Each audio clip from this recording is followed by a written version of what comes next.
I work at Edelman Public Relations. I work specifically in our grassroots enterprise division, built around building communities, sort of comes out of the world of public policy, public affairs, community building, grassroots coalition building. But like all the rest of us, it's all evolved over time. And so now we do a lot of digital advocacy work, actually as a firm. We like to say we're a pioneer. I think we're all pioneers in some ways on that front. And Edelman has a really remarkable, I think, tradition, one of the largest digital public relations companies in the world. If you'll forgive me for doing this, I flew in this morning. DC's home, but I was on a plane and I had been at a conference all week, not dissimilar from this, and put together I thought some foundational notes that help sort of frame, where my head is at, where our head is at, and how that shapes what I'm going to share with you today. And the other thing that you should know about me, and apologies to anyone who's seen me speak before, I know a couple of you have said you have, is there's enough slides in this deck to get us through the whole presentation, but nothing would make me happier if we got off of the slides and started having a real conversation. After all, that's what we're here about, right? To figure out how social media drives conversations and drives real people. And for you all, I think you're all here to figure out how you can help your organizations and causes and groups better drive those conversations and better drive engagement. So please, please, please interrupt, ask questions, challenge, offer counterpoints. Let's make this an interactive discussion as we go. Yeah, yes, they are. Yeah, absolutely.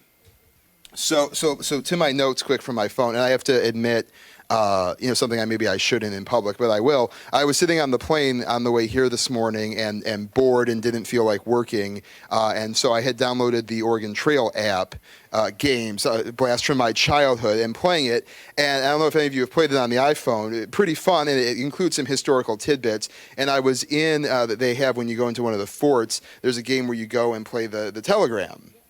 And what it made me start thinking about was the fact that at the end of the day, we're all communicators, right? Our job is to communicate messages, and that hasn't changed. It hasn't changed, but think about the revolutionary moments along that path, like the printing press, like the telegram, like when radio or TV were invented, when the internet came online, when email, and then social media.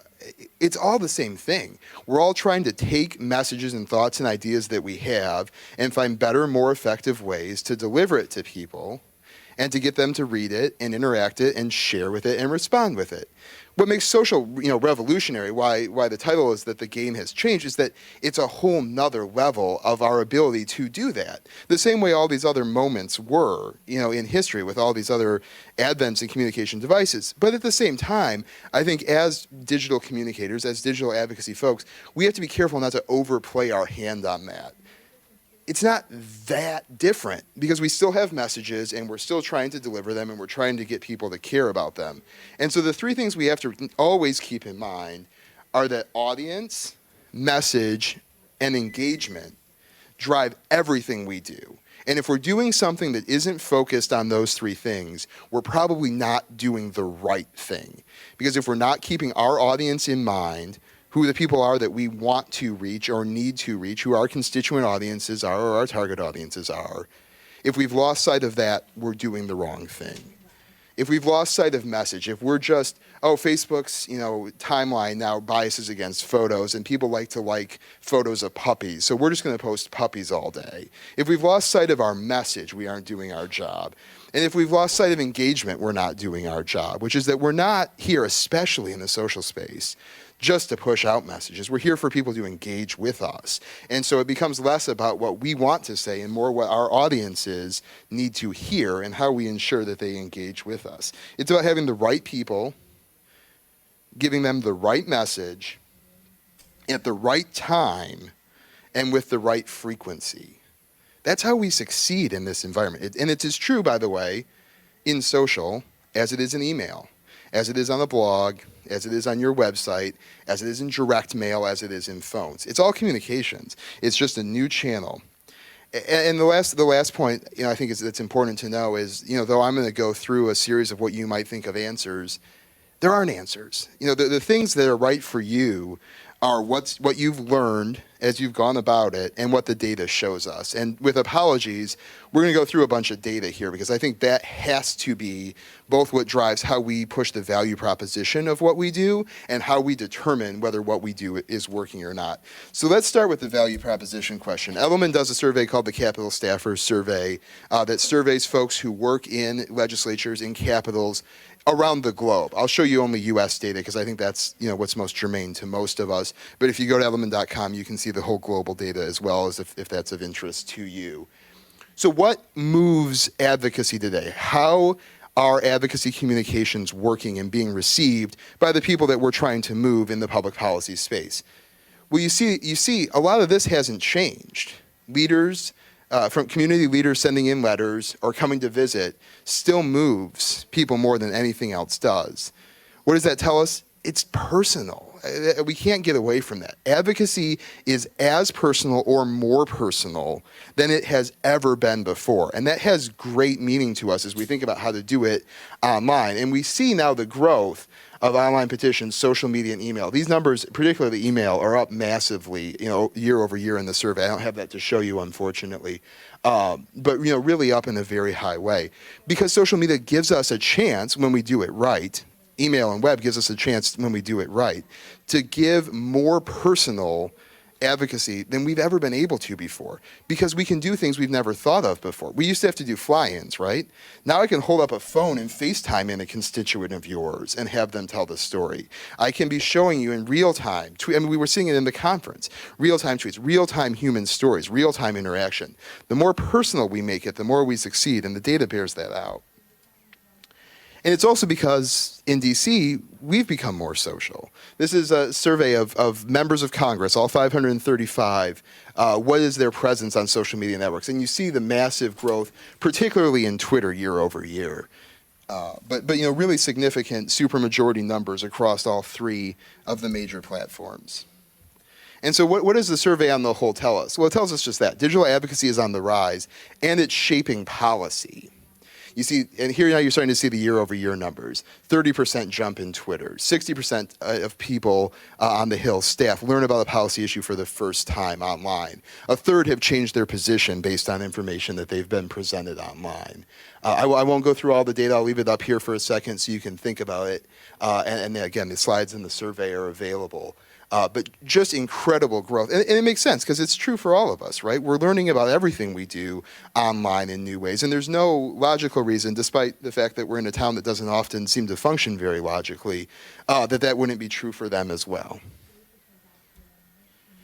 So how do we go about making this process work? How do we go about taking our advocacy campaigns and our messages, pushing it out to the right audience, getting them to engage with us, and ultimately getting them to affect change, which is what we're ultimately all looking for in one way or another?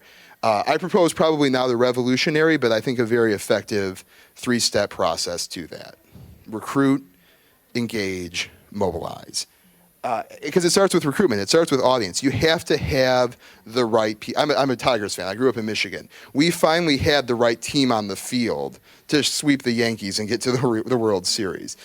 I have the best pitcher, and we have the best pitcher in the game. That's what you need. Who are the best advocates? Who are the best champions of your message and your story? How do you find them? How do you bring them into your communications channels? And we're going to talk through all of these hows. But it has to start there. It has to start with audience and having the right people. Then it has to go to engagement, because no matter how great they are, odds are you know more about what you're trying to do than they do. And so we have to engage with them. We have to learn them, teach them, make them learn what we know so that they can carry our message, so that they can share it with others, so that they feel bought in, so that they feel that they're as much a part of the campaign as we're a part of the campaign. And in doing that, it becomes that much easier to ultimately mobilize them to take action, to do whatever we need them to do, to contact a policymaker or a regulator, to talk to their friends, to show up at a community meeting. Because in as much as we can do things online, we also have to sometimes be able to do things offline, and that comes through relationships. And that's what allows us to not only get online petitions or emails or tweets or Facebook posts, but letters and meetings. And then the cycle continues. Once someone is deeply engaged, once they've come to one of your events or been mobilized or take action for you, they're that much likely to tell their friends about it because they're bought in and the cycle continues. So how do we do this? Organic recruitment leads the way. Again, here, no revolution. But there are folks who are naturally interested in what you all do. They have personal affinities to it. Their family, has a connection to the disease. They have a connection to the disease. They have a connection to public health. Excuse me. So that's the obvious. Those people then refer other people, bring people into the fold who they know, who share those interests and passions. But then the other thing that the beauty of social is that we can pay for it today. And we can pay for it with great success. How many of you use online ad products like Facebook ads, promoted tweets, pre-roll YouTube videos? How many of you use them for recruitment, not just for message delivery? Great. That is the model of the future. That's where we have to be. That's where we see great success for our clients because it's so easy. Because people give us so much demographic data about themselves that we can micro-target likely audiences in a way that's unthinkable, 10 years ago. Because of everything you tell me on Facebook, I can go in and say, I'm looking for, right-handed Catholics who care about the environment and who own a dog. And the odds are I can find a subset of those people on Facebook and advertise to them with an ad that says, hey, Catholic dog lovers, we need to save the environment. And they're going to click it. I mean, the data bears this out time and time again. They're going to click it. They're going to sign up. They're going to like our page. Once they like our page, they're going to sign up for our email list. Once they sign up for our email list, they're going to take the action that we want. And we can do the same thing on Twitter. Now, I'm not underplaying the power of these to deliver messages, particularly on the promoted tweet side. Critically important if you have a campaign that you're trying to get attention, that you can help push that through. But these are really powerful recruitment tools that we all have to get better at learning how to use because they're going to bring fresh blood into the program. It's relatively affordable, especially compared to any other advertising unit that you're thinking about. And it's just going to help grow the following so that we have the audience that we need. So then we move to engagement. How do we keep the folks that we've recruited a part of what we're doing, and how do we make them more involved over time? Because we all see attrition. We all see people, blocking our posts on Facebook or unfriending us or, stopping their engagement, stopping retweeting or replying to us on Twitter. So we at Edelman have built, this model we call the stakeholder progression model that walks through how you start with somebody who has a logical interest in what you do. They're related to your campaign in some way, shape, or form. How do you then take that person's logical interest and make it committed? They like your page. They sign up for your email list. They attend your event. That's through the recruitment process. How then through the engagement phase do we move it to passive support? They do the small things that we ask of them. They like a post. They open an email. How do we move that then to active support? They click a link on an email and go to a page on a website. They click a link in a tweet or a Facebook post, and they engage with that content over time. So now that they're engaged participants, and then how do we get them to that fervent level of participation where they're, repeating the cycle, they're recruiting their friends? Well, we have to do it through a couple of things. We have to do it through really engaging content. I don't think, again, to the message point, we can't underestimate the fact that message still drives the day, that content still drives the day. The better material we produce for people, the more likely they are to engage with it because it's more valuable to them. It's not the field of dreams. We can't just build it and everything will come and work and be fine. We have to have continually interesting content material development across different kinds of channels, across different sorts of platforms, across different types of mediums. When do we use video? When do we use infographics? When do we use photos? When do we use petitions? How do we use these different types of things to make people want to engage and to feel compelled to engage, to feel that it's important to them? We're in the advocacy business. It's critical that we don't just give people things that are informational or things that are on our message or, hey, here's the press release or the 40-page PDF study we put out. But how do you give people things that they can engage with, that are valuable to them, and that remind them of why we recruited them into the program? Because they felt passionate about the issue, because they felt strongly that this was something that mattered. We have to keep our audience in mind with the messages we deliver if we're going to engage them and make them ultimately mobilize towards the cause that we're focused on. And this has to be done constantly with testing. That I think is the most talked about and probably least understood part of the business today. You can't test enough at this point because it's all a new frontier. Back to the Oregon Trail, we're blazing our way across. We all are learning how to do this as we go. This is real-time development. And so we have to constantly be doing these 4 things: measure, test, refine, and repeat, to figure out what's going to work, because no 2 audiences are exactly the same. No 2 programs, no 2 campaigns are exactly the same. And if we're measuring everything we do, if we're testing new variables to try to get those results up, if we're refining based on what we test in the data that we saw and then trying it again, we're succeeding, because data is the differentiator. I know probably a lot of you, face questions about why is this valuable? What do we get out of the investment in a Facebook page or a Twitter handle or a YouTube channel or an email program? Data. No one else in your organization, I promise you, has access to the data that you have about what the people that you've brought into your program mean to your organization. You can't do it on TV, you can't do it on radio, you can't do it in print, you can't do it in mail, you can't do it on the phone. We have data to show the value of everything we do. How many people we have, how they engage, what they do, how they share it, how they move it, how they react to different things, how they react to different variations of the same message. And that data, let me tell you, doesn't just inform what we do, but if you do it right, it can inform everything the organization does. Because it's real-time polling, it's real-time message testing, it's real-time finding out what is going to work for the audience you're trying to reach. And then you can apply that to what your folks say on the record in the media, to what you say in paid print or TV or radio advertising, and how we frame website copy or testimony or other things.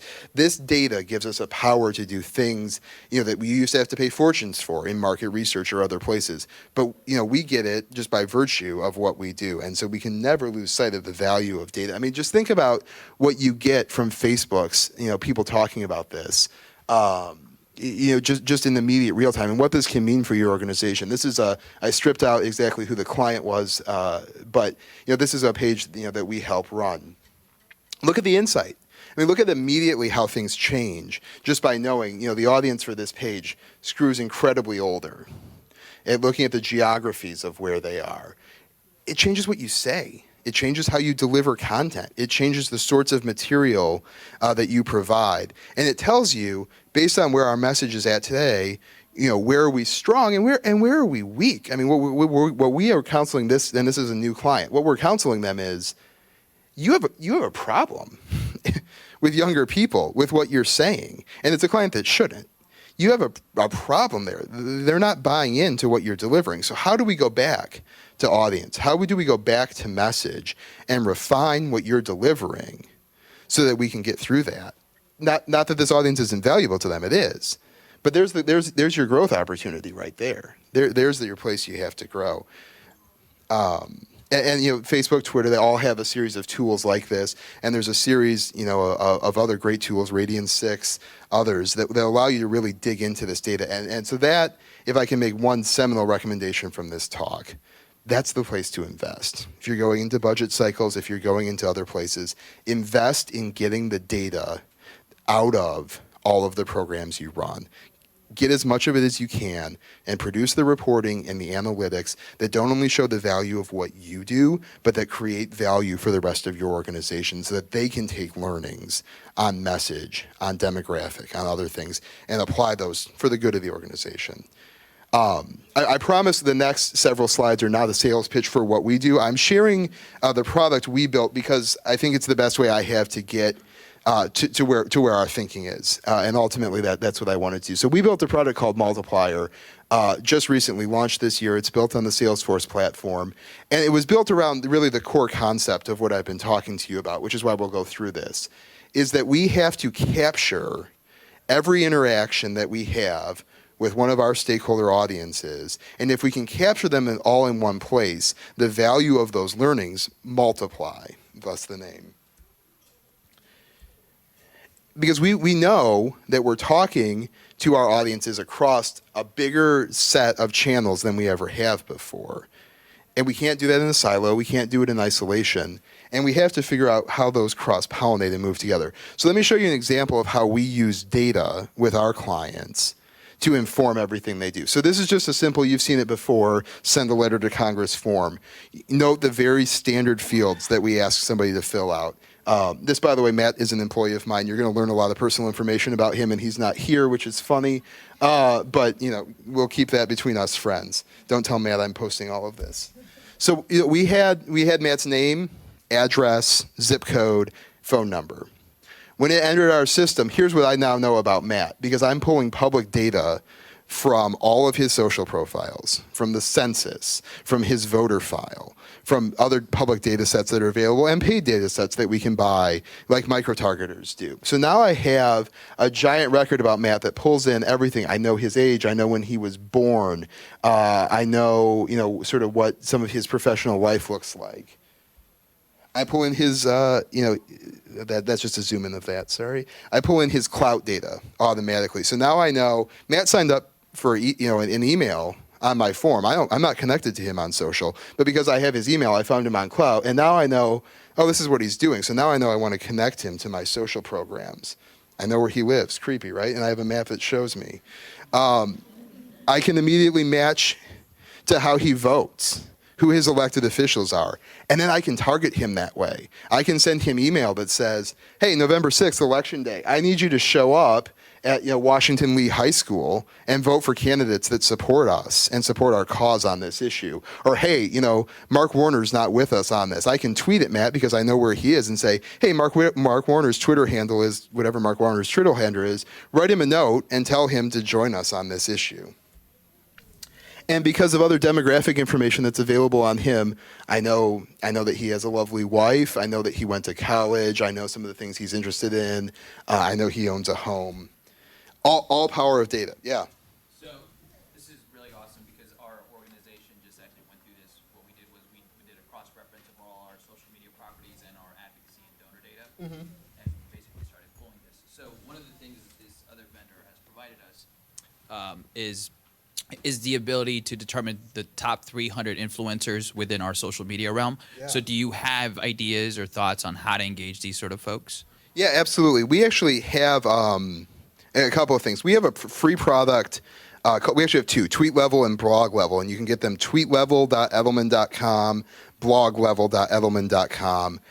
They're both still theoretically in beta phases, so you do have to request to log in, but it's free and it's easy.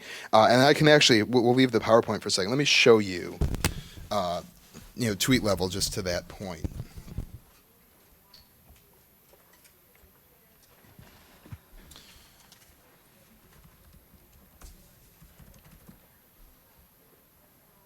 One second. And while you're doing that, the thing Yeah. that we found out, from our vendor, was that so I'm with a diabetes organization, but the thing that they were telling us was think about partnering with people that are outside of your universe, I guess. Yeah. So they found things like our followers love going to Starbucks and Target.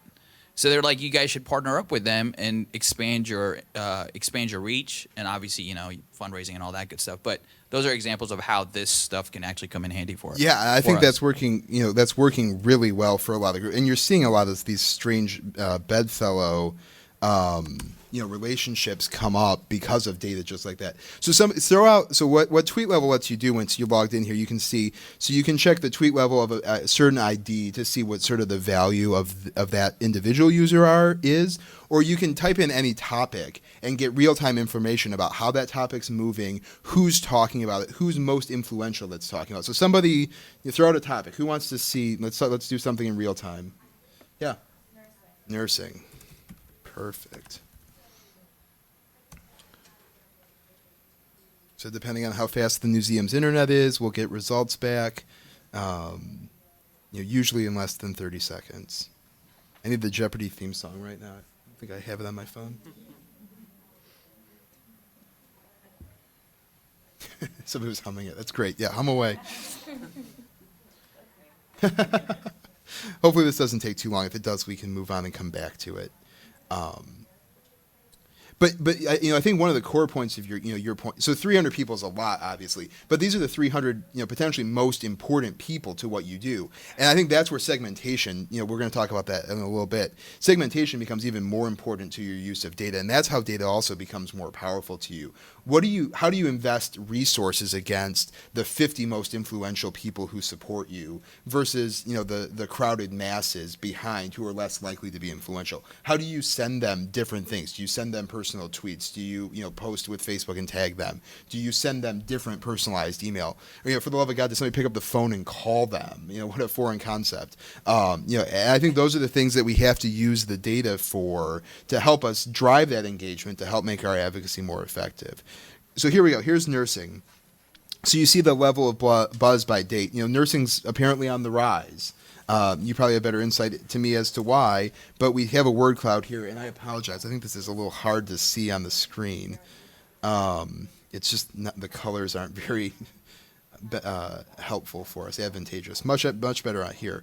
But the word cloud shows you what are the nursing-related phrases that are trending, and you see nursing home is. I don't know if that's in the news. I'm not sure exactly why. There are tools that we can use to learn more about that as we move through. But this gives you, and this is all free, by the way. This is accessible to all of you, whether you're our client or not. And you see other things. Allied health sciences are on the rise. Obamacare, you see that in a lot of these word clouds right now. Biden, so where do those opportunities lie? How are we tracking that? And then to your original point, why I came over here. This laptop is not helpful. Who are the people on Twitter right now with the highest influence that are talking about nursing? And what do we go? Do we know these people? And do we? This may not be the greatest example. Usually, you see like mainstream news organizations or others. Pop up pretty. There's ABC News. So what are they saying? What do we need to be monitoring? What are conservatives saying about nursing right now? And where do we find opportunities there? How do we find new people to engage with? How does that allow us to recruit people in? And to something we're not talking about in here, but something I'm sure you're talking about other places. How do we find looming storms that are coming up online on the topics that relate to us? How do we find problems? Is there some sort of nursing home scandal or something else that we need to be aware of, and how do we get in front of that? So a really powerful tool, and there's any number of them. To your point. Yeah, go ahead. I got another comment, and I'm sorry. No, please. This is what I asked for. So the word cloud thing that you just mentioned, we're using it in a reverse aspect. So our messaging, in the past has all been focused on juvenile diabetes, but obviously it impacts the adults as well. So we're changing that conversation to incorporate more of us engaging that demographic. So the word cloud can also be used from our perspective to be able to look at what the chatter and the community is all focused on, and then making sure that your organization is also ratcheting up the chatter for that specific message. So if you feel like, for us, we want to include more of the adult type 1 diabetes demographic, so we want to start engaging and talking to them about things that may be more relevant to them versus the cure message that the organization is focused on for children. Yeah, absolutely. I mean that you are right on, right in pace where we are, and it's a great real life example, from your colleague here about how powerful this can be in terms of what you do. And moving forward, so this, we don't need to go through all of this data. You see LinkedIn data there, what he's done for me before, and we can enhance all of this. Again, and this is again the power of big data. I was just at a conference about big data, so maybe this is more heavily on my mind than it should be. But we have an incredible ability now because people do share so much about themselves online, because so much data is available for sale, to continue to refine what our user profile looks like, to understand what our audience looks like, and that drives messaging. That drives engagement. That drives our ability to make our advocacy platforms happen. So data is the differentiator. I think I've probably belabored that point. How do we get more useful data? So we can learn a lot about people, as we've just talked about, but one of the things that we really want to learn through the engagement phase is how people respond to what we're saying to them. And to figure out how they're going to respond, we have to be willing to try new things to see what happens. I think that's the beauty, in some ways, of social, is because we have such an opportunity to do new and different things every hour, every day, depending on what your frequency rhythm is, that we can always be thinking about trying new things to see what it works. And if it doesn't work, we can try something new the next time. Because we also can't be afraid to go back to something old. There's a reason that things that are tried and true are tried and true. It's because we know they work. And so we should never be afraid of both. I think way too often I hear, I see, experience, interact with people who want to do the new thing just by virtue of it being new. I call it social for social's sake. They want to do that fancy thing, the Twitter ribbon, the Foursquare check-in, the Pinterest board.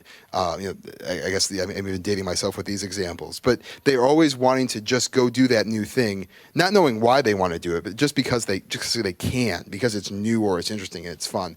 I'm going to tell you, I think as practitioners, as people who often have to try to justify what we do and the budgets that we require and the staff time it takes, we can't be afraid to do the old things well too. We can't be afraid of email. I mean, we're not going to talk as much about that here, but we can't underestimate the power of email. We can't start to underestimate the power of Facebook as we move on to shiny new objects. And we can't stop believing. This does work. We know it works. We know it drives engagement. We know it drives our advocacy programs. And there will be times, I promise you, if you haven't experienced them already, where someone will try to talk you down. I was in a meeting with this last week where they said, yeah, I think we're just going to send direct mail. I think this online stuff is a waste of time. Really? Are we still there? But there we are. There are a lot of people who still are in that place. And it's not a shot at direct mail. I think direct mail is great. But it's the fact that we live in a world of communications that is entirely 360 today. You are constantly surrounded by different communication streams, and the people that we are trying to advocate to are constantly surrounded by different communication streams. And why would we only use 2 or 3 or 4 of those communication streams to advocate the goal that we want to advocate for when there are 8 or 9 or 10 available? Obviously, there are budget constraints. But the idea is that everything that we can do, if we want to win at whatever we're advocating, leave it all on the field. Use everything we have. And so don't stop believing. I think that's even growing more important today as questions about ROI, as tight budgets in the economy, as other things are happening. And don't stop believing just because something you tried, by the way, didn't work, that you're doing something wrong. There are any number of reasons that different things won't work. You just got to keep trying. Measure, test, refine, repeat. So let's talk a little bit more about message. Content's still king. How people consume content continues to change. How Facebook and Twitter bias against different kinds of content is changing. How people consume email because they read it on these devices. This is why I believe so strongly in the resurgence of email. Email used to be tied to this. It used to be tied to a desktop. That's why open and click rates used to change. You probably all have 3 or 4 email accounts on this device. I do. Email's with us all the time now. Social's with us all the time now. And so we have to make sure we have content that meets people where they are and meets where they need to engage. This is a client of ours, and I just show the example because this was a simple thing. They had a legislative win that they wanted to tout. And like they did, they were going to write a blog post.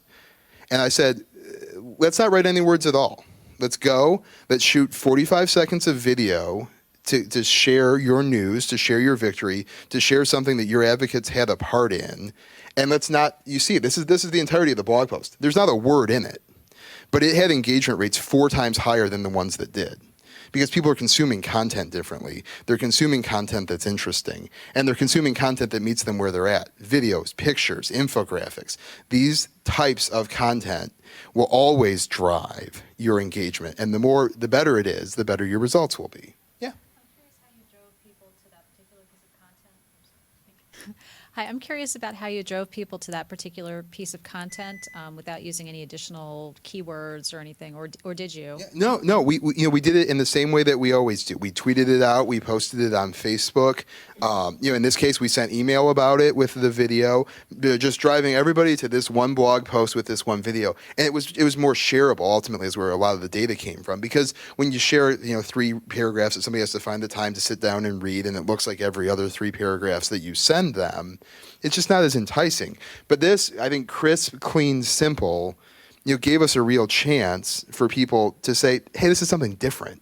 And sometimes there's value just in that as well. That versus, something that's, maybe more verbose. We delivered the same 3 paragraphs. She just read them to a camera that I shot on this. I mean, there wasn't a budget investment in this. It was done in 30 minutes. So how does all of this come together? How do we take the data we know about how people are consuming communications channels today? How do we take the data we know about our people? How do we take the value of all the communications channels we have available to us and design what I'm, maybe egotistically calling the perfect campaign? We make it relevant. We use information and data and facts and content that make it relevant to the people we're trying to bring into our advocacy program and the people that we're trying to advocate to. We tell a compelling story. It still starts with message. We figure out how to humanize what we're saying. We put human faces on it. We use data that's humanizing. We get people to engage with us. Have a story, have a message, test it across your platforms, and deliver it. It has to be online. If it's not online, you're missing a massive opportunity to shape your narrative and to shape your advocacy campaign. Because the oft repeated phrase is true. If you're not talking about it online, someone else is. And so if you're not a part of those conversations, you're missing out opportunities to advocate your position, to bring in new people to your program, and to advance your cause. Your outreach has to be personal. We have the power to do it. I mean, Facebook was built, lest we forget, Facebook was built for college guys to find college girls. It doesn't get more personal than that. And the same thing remains true. Sharing personal information, sharing personal experiences. These are how we as real people and our real people advocates are using these tools. That emailing mom and dad, emailing their friends, connecting with people they went to college with on Facebook, tweeting to their colleagues. It is a personal mechanism. Social media is personal at its core. So why do we run faceless, dispassionate, not personal advocacy campaigns? It has to be personal. It has to be, and particularly in the advocacy space, where we're talking about constituents and voters, people who are afflicted by something. We have personal stories. We have human faces. Why don't we use them? We have to if they're going to be effective. And this is less for you all, I think, than for your colleagues across your organizations. Digital is a supplement to traditional. I think we make a mistake as well, and we're going to make a mistake more as time moves forward, thinking about them in silos. Oh, our digital department takes care of that. Oh, our social people take care of that. When we integrate, increasingly it's going to drive success. We talked about that with data, but it's true across any number of things. And it's not just, oh, hey, communications put out this press release. Will you guys tweet it out? It's about how do we build communication strategies across our organization so that we're using, again, every channel we have to drive our message to the right audiences. And we have to be at the table as digital communicators in all of those conversations. And we have sometimes fight our way there. Some organizations are open to it, but it's only going to become more important as we look at how the future evolves, that we're there at the table and we're not an afterthought. Oh, hey, we're doing this thing. Can you throw it up on the website? Can you throw it up on social? Can you send an email about it? We have to be at the table from day one because we're a part of it. We're not separate from it. Easier said than done, I'm sure, for many of you. But it's a crucial part of how we succeed. That's the end of the slides. We have time for questions, and I'm hopeful, because we went through a lot of stuff quickly, that you do have questions. You have specific examples. Like you have specific case studies you'd like to share.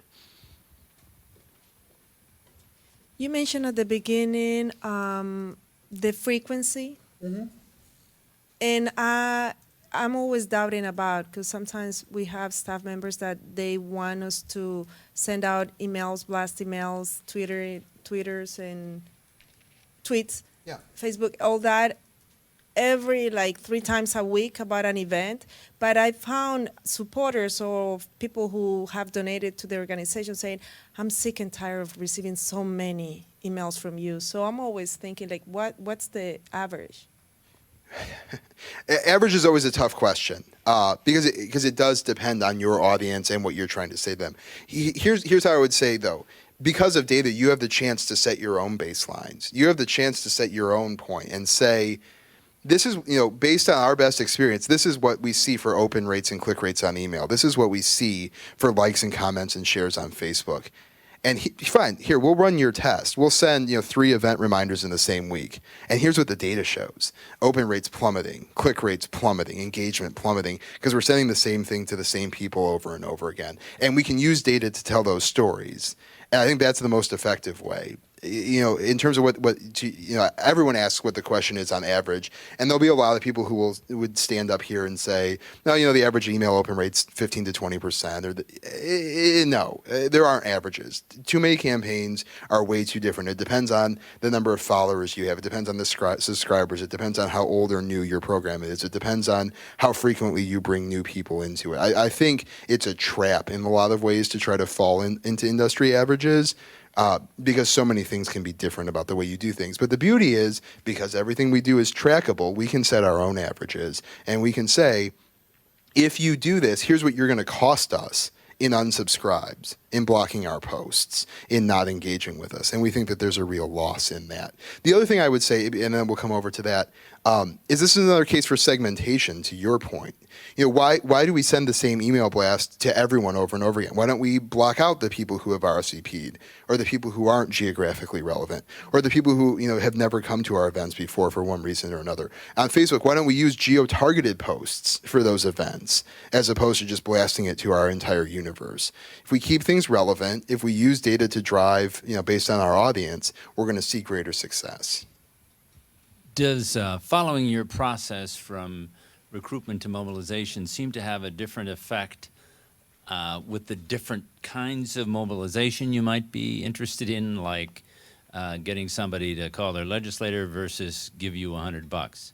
Yeah, no, and I think what's important there is, and I didn't talk about this and should have, is how long you sort of keep people in that engagement phase based on where they came to you from. If they came to you, signing an online petition in support of your thing, it's going to take them a lot longer in most cases to get to a point where they're willing to give you $100 than they are to contact their legislator about the thing that they signed the petition in support of. And so that's why, we really talk about these campaigns in designed, structured ways.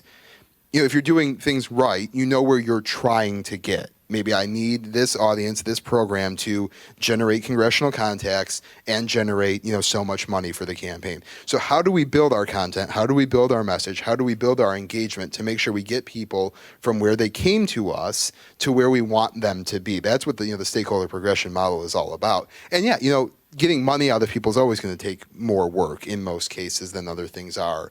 Contacting Congress can be easy because we can do it in such an automated way online.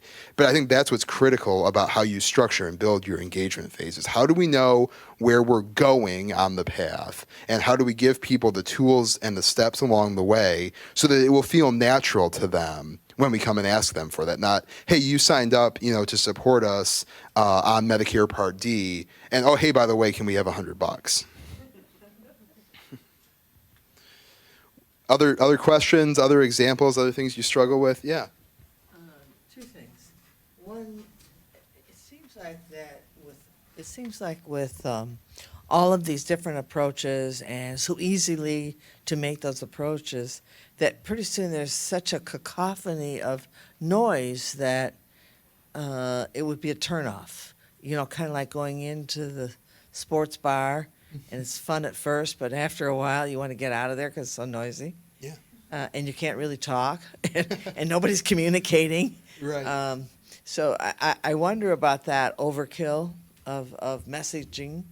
And then one of the things that we did in August, because Congress was out and they were in their home territories, we decided instead of doing a lot of emails, we had an issue we were trying to get sponsorship for, and we just decided to take a step back and use Facebook to engage people, but only to the extent we want you to make a visit in your home, and we will help you through that whole process.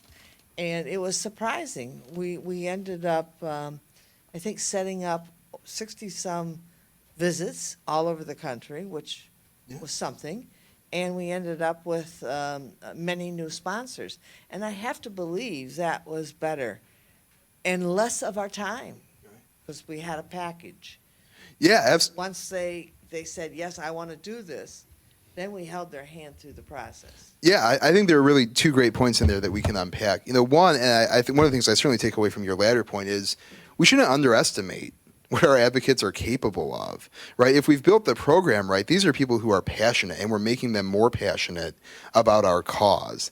And they're doing things to support us in any number of ways. And sometimes we just have to ask them, right? Sometimes if we give them the tools and we just make the ask and we don't overburden them, to your noise point, with constantly, this is the most important thing in the history of the world you can do for us right now. And then tomorrow, oh no, just kidding. This is the most important thing in the history of the world you can ever do for us. If we're focused in our asks, if we know where we're going and where we're trying to lead people, if we give them the tools to do it, and we're honest with ourselves about ultimately what we need and what we have to offer. I think that's the most important counsel I offer in terms of volume and frequency. Don't say more than you have to say. It's like being at a cocktail reception. There comes a point where you have nothing more in the conversation to say, and at some point you just have to walk away, right? The same is true on email or social and other places. If we don't have anything new to say, don't say it, because you're probably just going to get yourself in trouble, to your point, and create noise. And that's when people start to block our posts in our feed. They start to not open our emails or unsubscribe. They start to not do the things that we want them to do. And then that hurts us when we actually do need them, because we were just saying something for the sake of it. Yeah. I'm noticing that our advocates actually, they don't use social media that often. They don't have a Facebook page or they don't have a Twitter page. So how do we approach that? Yeah, I think two realities there. And that comes back to the point I made earlier about social for social's sake, and also to the question about data. You have to know who your people are. And if they're not on social media, there's not an inherent downside to that. If you can get to them through email, if you can get them to them through other ways, you're still succeeding. It's about knowing what your goals are and how you get there. Now, that said, I would still encourage you to try to figure out how you bring those channels to life. And sometimes it might just be giving them the tools. What if you create something that has to be done through Facebook or through Twitter, so it gives them a reason to sign up and join? What if you integrate, some of your tools? Facebook tabs have ebbed and flowed, and your guess is as good as mine where they're going to end up next. Timelines obviously minimized them. But, we can still put advocacy generation tools on Facebook tabs. We can do other things like that. We can create actions that say, here are your members of Congress or the legislature, whoever you're trying to advocate for. Here are their Twitter handles. Here's a pre-posted tweet. You hit tweet this and it posts. And if you don't have an account, but now you've committed to taking the action, you're going to be that much more likely to fill out Twitter's 5 form fields and have a Twitter account and tweet. And now I know that you did that, presuming that I'm tracking you and using data. And now I can engage with you through that channel, and maybe you'll find different benefits of that. And, as much to what you were saying, sometimes just giving them the tools. Hey, we're doing stuff on Facebook and Twitter. I think you would get a lot out of it. Here's how you do it. I think we can't underestimate that. Going back to the demographic question, I think you can't underestimate that if your audience was all 60 plus, if you're AARP, you might have to explain how somebody signs up for Facebook. There's no shame in that. You have to know your audience and figure out how to get them to where you need to be, and take an honest assessment of, is getting my advocate base on Facebook or Twitter going to get me closer to the goals I'm trying to achieve? I mean, the odds are it probably is, but that's an honest assessment you have to make. Can I add a case study to that? Yeah, of course. Yeah, right, like all day. So last That's year, great. I did something called Children's Congress, and one of the things we wanted to do was we fly in like 150 families to meet with their legislators. And what we were trying to do was capture their personality before they all got here. So one of the ideas that we came up with was trying to develop like a video profile of these delegates. And obviously a lot of them didn't have YouTube accounts or whatnot. So what we did was basically what Nate said here was we provided them the option, showed them all the other great videos that were already being generated, and then gave them simple instructions on how to do that. And because of that, I was able to, we had 150 delegates, and I think out of those, I was able to collect 140 of their videos, add them to a playlist, and which is now available at all times. People can go back and look at it. So it can work. Yeah, it absolutely can. Let me share another example. And admittedly, this is a question of audience. We're different folks. So we had a client that represented fraternities and sororities. And they had, honestly, a very difficult time getting their fraternity and sorority members to care about their public policy agenda. Can't imagine why these college kids didn't care. But they were all very intrigued by a free trip to Washington, D.C., a fly-in that we planned for them.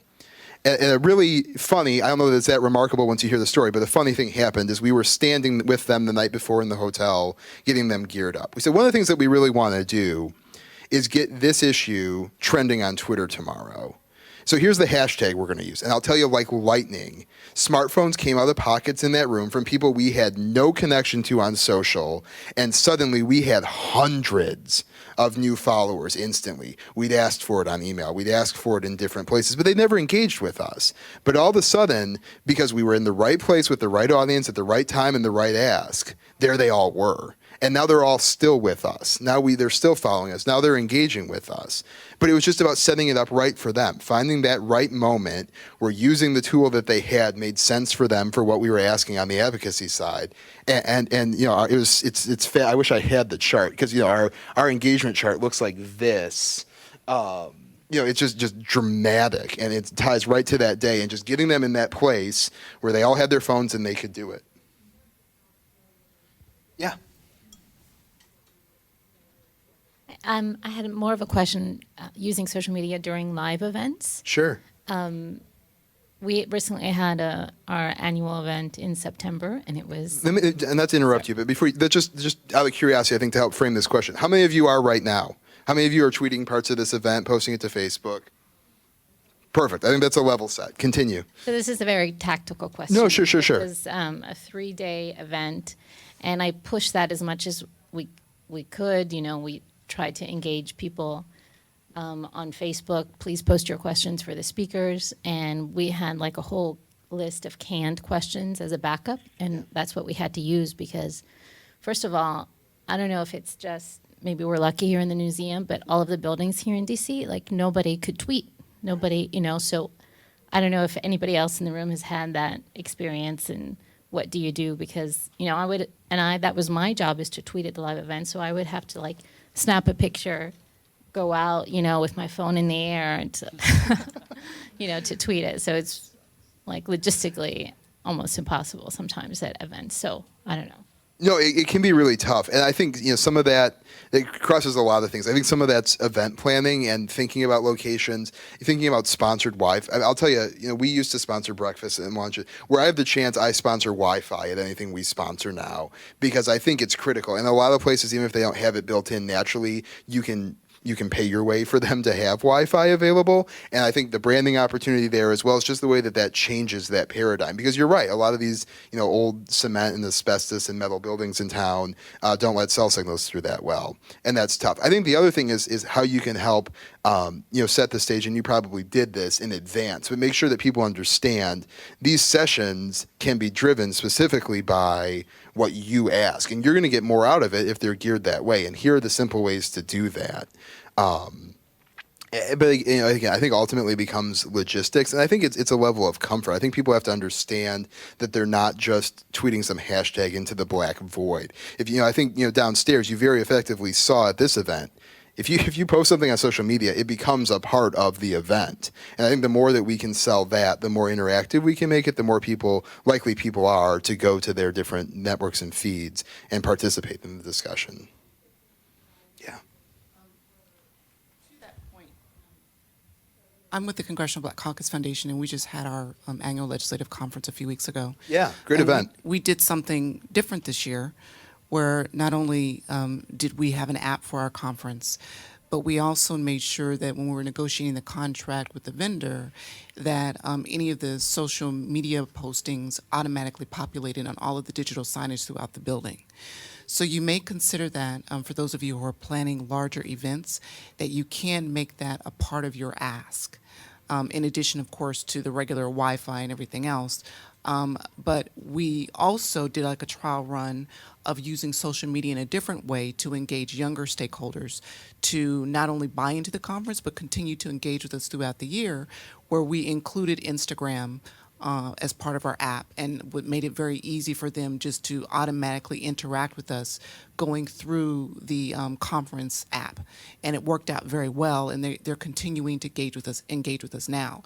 So that's not only increased our Twitter traffic, but our Facebook numbers, and they're still posting pictures on Instagram. So, Yeah, I think that's a great example. Question for you. So are you still able to collect the Instagram pictures? Yes. Oh, nice.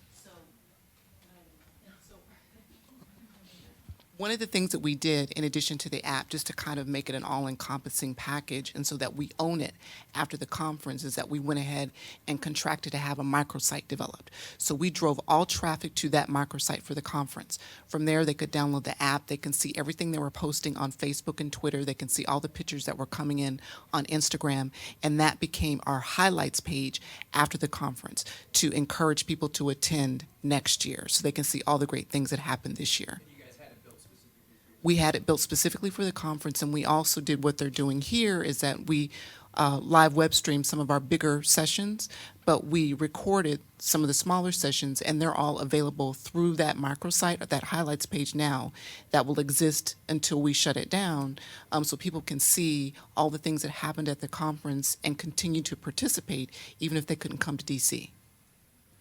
Yeah, I think that's an awesome example. Apps are really great opportunities, especially if you have the budget to put together. I'll say the conference I was just at didn't actually have an app. They used text for it, but we had a barcode on our things, and they scanned in everywhere you went, and you had pre-registered for sessions. And so, 5 minutes before the session I was in was over, I would get a text that said, "Oh, you're in ballroom C on the 3rd floor. Your next session, is in meeting room, 206 on the 2nd floor.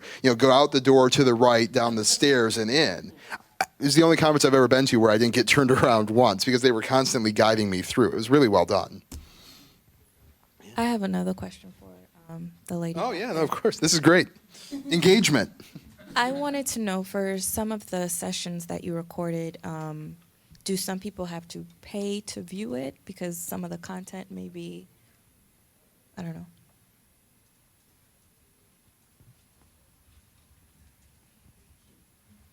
The great thing about it is that the answer is no. This is really a public service that we're offering, even though people pay to attend the conference. We're offering these videos year-round because they contain very relevant information that people can use and access throughout the year and well beyond 2012. So we offer that information for free. It's posted on our YouTube channel. But in order to drive traffic, we're kind of funneling them through that highlight site, so we can see what the numbers are. We can get the analytics on that page. Yeah, I would really encourage you all to check out the work that the CBC did there. We were lucky enough to host a part of reception for the event at Edelman, and so saw all of the work that they were doing through that. Really an incredibly executed, I think, app and all the rest. I would encourage everyone to go check that out. If you're interested in an event app that pulls in Twitter feeds and pictures, there's actually something free out there that you can use called Yap App. I had used it for our annual conference back in June, and it was pretty cool where if the users were taking pictures or posting something in Twitter, we added the hashtag and it was automatically pulling it in along with the agenda. Actually, it's similar to the mobile page that the eAdvocacy Summit has, but it was for free. Yeah, great example.